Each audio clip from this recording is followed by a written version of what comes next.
বেশ সুন্দর কয়েকটা বক্তৃতা শুনলাম।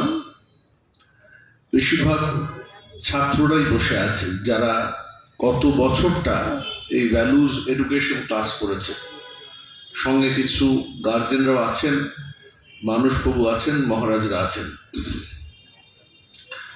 আমি যে কয়েকটি বক্তৃতা শুনলাম তার থেকে কিছু অংশ নিয়ে আলোচনা শুরু করছি। প্রীতাংশু প্রথমে সমস্যা সমাধানের কথা বলেছিল। আমাদের জীবনের পথে চলতে গিয়ে নানা ধরনের সমস্যা আসবে। ছাত্রদের জন্য বলছি আলাদা করে, সবকটা সমস্যা তোরা এখনো জীবনে ইংরেজিতে 4C মানে আগের থেকে দেখা, এই সুযোগটা তোদের এখনো হয়নি। তবে ভ্যালুজ এডুকেশন কি করে, তোদের মনের ভূমি বা বেসটা তৈরি করার চেষ্টা করে, যাতে এই সমস্যাগুলো পরে এলেও তোরা তার সম্মুখীন হতে পারিস। সবকটা সমস্যার সমাধান হয়ে যাবে এরকম কোনো রেডিমেড সলিউশন কিন্তু আমরা দিইনি। আসলে মাঝে মাঝে নিজেও ভেবেছি, আচ্ছা ভ্যালুজ এডুকেশন আলাদা করে কেন করা হচ্ছে? এটা কিন্তু রামকৃষ্ণ মিশনের স্কুল কলেজের এটা একটা বৈশিষ্ট্য। পড়াশোনার ভালো রেজাল্ট, ফিজিক্স, কেমিস্ট্রি, ম্যাথমেটিক্স, অন্যান্য বিষয়, ইংরাজি, সংস্কৃত, বাংলা, সেগুলো তো আছে, কিন্তু এই একটা পাঠ্যক্রম আলাদা দেয়া হয় সঙ্গে সঙ্গে।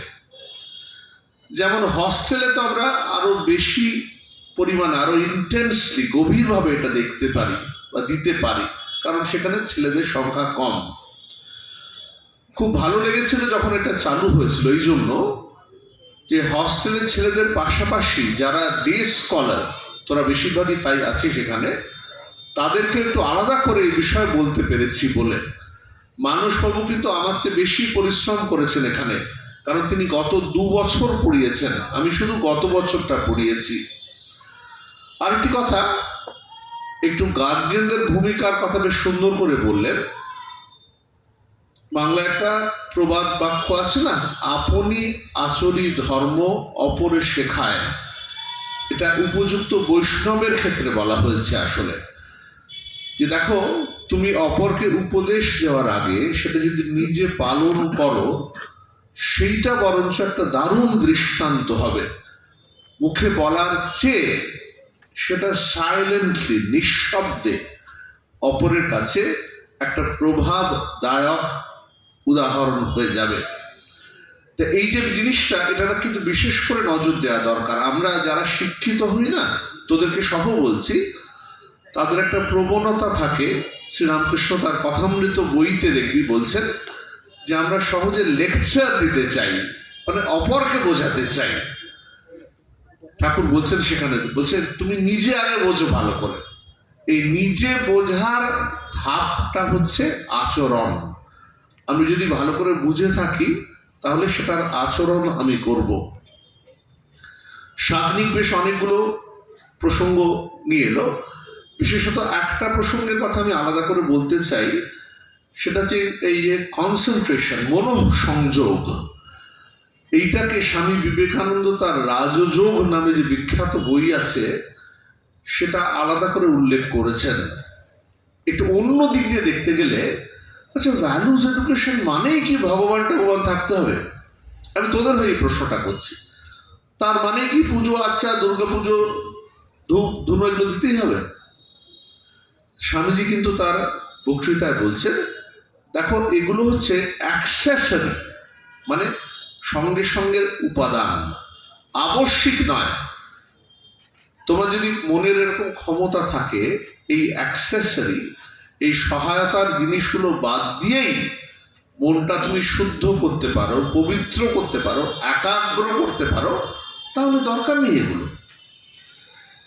কিন্তু আমরা সাধারণ মানুষ যারা, তারা এরকম একটা অবলম্বন চাই।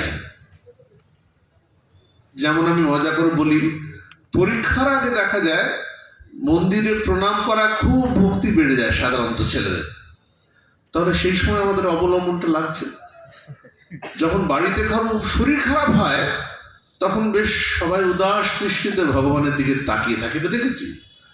কারণ তখন আমার যখন একদম রাস্তার শেষ বিন্দুতে পৌঁছে গেছি, আর কোনো উপায় পাচ্ছি না, তখন ভেতর থেকে একটা প্রার্থনা করতে ইচ্ছে করে। এই যে একটা ভেতর থেকে নিজের শক্তিকে আবাহন করা, ডাকা, স্বামীজি বলছেন যে কোনো ধর্মই আসলে এই কাজ করছে। নানা রূপ নিতে পারে, কোনোটা হিন্দু ধর্ম বলতে পারে, কোনোটা ইসলামীয় ধর্ম বলতে পারে, কোনোটা খ্রিস্টানীয় ধর্ম, অথবা হিন্দু ধর্মের মধ্যেও কেউ বৈষ্ণব, কেউ শাক্ত, কেউ বা অন্য মতের। বিভিন্ন মত পথে গুলিয়ে ফেলো না, স্বামীজি সতর্ক করছেন। মূল লক্ষ্য হচ্ছে, ইংরেজিতেই সে অসাধারণ কথা, each soul is potentially divine, the goal is to manifest this divinity within.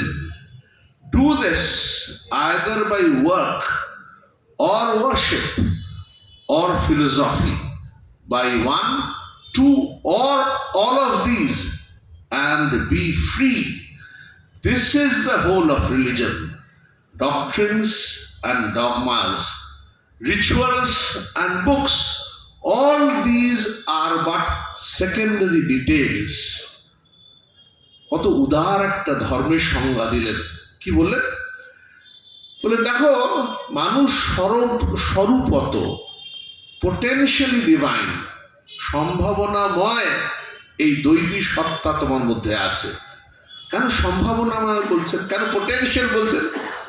এই জন্য এখনো তোমাদের সেটা পোটেনশিয়ালটা রিয়েলাইজড হয়নি, প্রকাশিত হয়নি। এই প্রকাশ করার জন্য বলছেন অনেকগুলো মাধ্যম আছে। ওয়ার্ক, নিঃস্বার্থ কর্ম, যার কথা বলে গেল, বা ওয়ার্শিপ, ভক্তির কথা হলো, পুজোর কথা উল্লেখ করলো কেউ, ফিলোসফি, বিচার করা, সেটা হতে পারে, অথবা মনকে সংযমের দ্বারা, কোনো ভগবানকে নাই বিশ্বাস হতে পারে, মনটা একাগ্র করে একটা বিন্দুতে শান্ত হয়ে বসা, এটাও তো একটা লক্ষণ, এটা তো একটা উপায় মনটা শুদ্ধ করার জন্য। বলে বলছেন এই সংজ্ঞাতে, বলছেন দেখো না, এর মধ্যে একটাকে নিতে পারো, একাধিককে নিতে পারো, one, two, or all of this. লক্ষ্যটা কি? অ্যান্ড বি ফ্রি, মুক্ত হও, কোনো কিছুর উপর নির্ভর করো না। সমাজের অবলম্বনটা আবশ্যিক নয়। একসময় সব ছেড়ে দাঁড়িয়ে বলো আমি মুক্ত, ভেতরে এই সাহসটা চাই। বলছেন এই সবকটাই না আসলে সেই জন্যই তো তুমি করছো। শুনতে দেখ, ছাত্রদের জন্য বলছি, সত্যি খুব উঁচু আদর্শটা। তোরা বলবি শুনতে তো মহারাজ ভালো লাগে, কিন্তু মাঝে মাঝে ভুল হয়ে যায়, সকলেরই ভুল হয়ে যায়। বারবার তাহলে বলা কেন? বলছে আমাদের শাস্ত্রে, শ্রবণ, মনন, আর একটা কি জানো, জোরে ছেলেরা থেকে বলতে পারবে, শ্রবণ, মনন আর নিধিধ্যাসন। শ্রবণ মানে টু হিয়ার, শোনা। মনন মানে যেটা শুনলাম সেটাকে নিয়ে ভাবনা করা। নিধিধ্যাসন কথাটার মধ্যে দেখ ধ্যায়া ধাতুটা আছে। ধ্যায়া মানে ধ্যান, একাগ্র হয়ে এই সত্যে মনটা উপস্থাপন করা।